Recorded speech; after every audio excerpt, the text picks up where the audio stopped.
That's my childhood summers on a plate. I'm Mark Matsumoto and welcome to my Tokyo kitchen. Today we're making authentic yakisoba at home. You know, that delicious street food noodle you can get at Omatsuri? At its core, yakisoba is just thick ramen noodles stir-fried with the protein and a few veggies.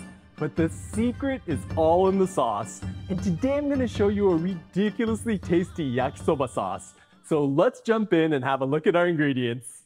The first thing you're going to need are some thick ramen noodles. I'm using fresh ones meant for tsukemen, but dried noodles will work as well. We'll need to boil these, and I've got a tablespoon of vegetable oil to keep them from sticking together. To stir fry our ramen noodles, I've got a tablespoon of vegetable oil, 100 grams of sliced pork belly, but any protein you like will work, 80 grams of onion, 100 grams of cabbage, and we're going to season that with a 1/4 teaspoon of salt and a 1/4 teaspoon of black pepper. For our yakisoba sauce, I've got 2 tablespoons of ketchup, 1 tablespoon of oyster sauce, 1 tablespoon of Worcestershire sauce, and a tablespoon of soy sauce. I've also got some benishoga and aonori for garnish. The first thing I'm going to do is prep our veggies.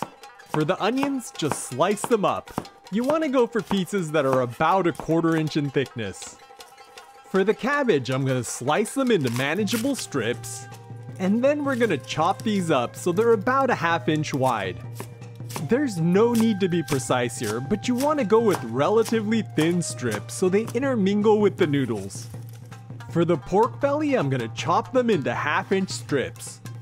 You could use any thinly sliced protein here, but I really like the flavor the rendered pork fat adds to the yakisoba noodles.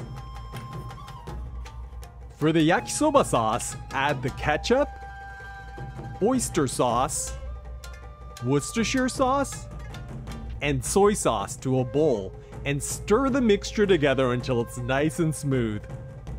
I've played around with a lot of ratios for this sauce over the years, and for me, this delivers the perfect balance of umami, salt, sweetness, tartness, and spice. Okay, the last thing we need to prep is our ramen. I'm gonna add the noodles to a pot of boiling water, give them a stir, and set a timer for a minute less than what's written on the package. This ensures our yakisoba is nice and al dente even after stir frying with the sauce. Be sure to stir it periodically to keep the noodles from sticking together. While we wait for those to cook, I want to give a shout out to all my supporters over on marksrecipes.com. You guys make it possible for me to make these videos, so thank you so much. If you haven't been over there yet, it's where I share the easy dishes that I cook for my Japanese family, like this juicy tomato teriyaki, this Okinawan somen champuru, or this ginger poached chicken. So go check it out. All right, let's check on those noodles. Our timer's up, so let's drain these noodles. And then I'm gonna rinse them with cold water. This not only stops the cooking, we also want to get as much excess starch off the surface of the noodles as we can. This is why I go back and forth between submerging them in the pot with cold water and then draining them. The idea is to keep washing until the water is no longer cloudy. Now I'm gonna drain the noodles one last time and shake off as much water from the noodles as I can. Okay, let's get these back into the pot, and then I'm gonna drizzle on a tablespoon of oil and toss the noodles to coat them evenly. This is gonna keep the yakisoba noodles from sticking together. In a previous version of this recipe, I used an iron griddle because it has a high thermal mass which keeps the surface hot. But my griddle's a little too small to hold all these ingredients, so this time I'm going with a large heavy-bottomed frying pan, preheated on my largest burner. Let's add some oil to our hot frying pan, and then I'm gonna add the pork belly. Use a pair of stiff spatulas or wooden paddles to separate the slices of pork, and we want to stir fry these until they start to brown around the edges. By the way, if you're not into pork, chicken, beef, or even tofu will work. but you'll want to add a bit of extra oil to the pan to keep the noodles from sticking together later on. Okay, this is looking good, so let's add our cabbage and onions. And then I'm gonna season this with salt and black pepper. Now I'm gonna use my spatulas to toss these in the pan to stir fry them. When the veggies are mostly cooked through but still vibrant in color, add the yakisoba noodles. Then I'm gonna use the spatulas to toss the ingredients together.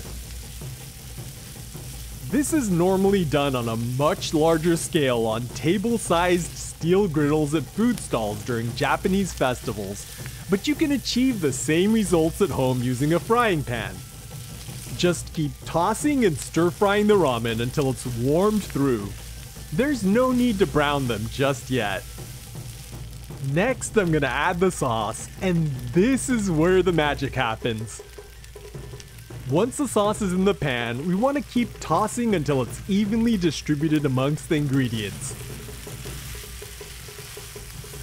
Now we want to stop stirring periodically to allow the sauce to caramelize and even burn a bit in spots. This is what's going to give our yakisoba a slightly smoky flavor that's referred to as wok hei in Chinese cooking. Okay, this is looking perfect and smelling even better, so let's serve up our yakisoba. No need to do anything fancy here. Just pile the noodles high on a platter and make sure you get an even mixture of meat and vegetables with the noodles. Now I'm gonna give this a generous dusting of aonori, which literally means green nori. You can also shred up some regular nori instead.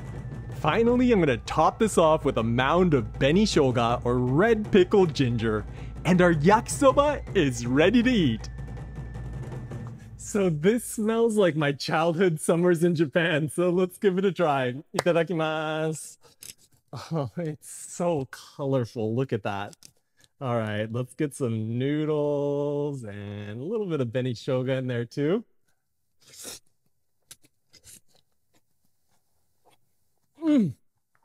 There's so much going on there. I don't even know where to start. The noodles are chewy and al dente, and they've soaked up all the flavor from that beautiful sauce.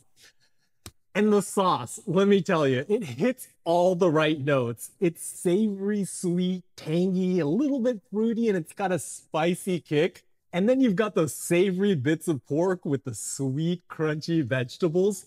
And that benishoga adds a nice, refreshing tang at the end. Yakisoba may be synonymous with festivals, but you don't have to wait for one to come around to make it, so I hope you'll give it a try.